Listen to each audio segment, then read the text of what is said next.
अस्सलामु अलैकुम वीवर्स, कैसे हैं आप सब। मक्खी की वजह से एक आदमी जहन्नुम में चला गया। रसूल अल्लाह सल्लल्लाहु अलैहि वसल्लम ने फरमाया, एक आदमी सिर्फ मक्खी की वजह से जन्नत में चला गया और दूसरा जहन्नुम में।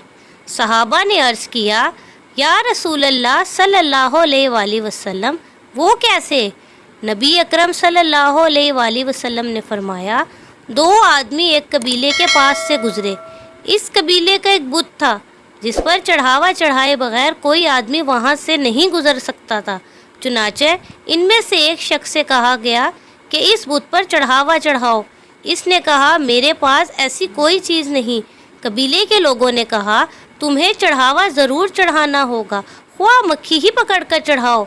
मुसाफिर ने मक्खी पकड़ी और बुत की नज़र कर दी। लोगों ने इसे जाने दिया। चुनाचा वो इस चढ़ावे की वजह से जहन्नुम में चला गया।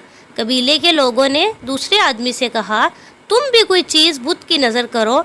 इसने कहा, मैं अल्लाह ताला के अलावा किसी और चीज़ के नाम का चढ़ावा नहीं चढ़ाऊँगा। लोगों ने उसे कत्ल कर दिया और वो जन्नत में चला गया।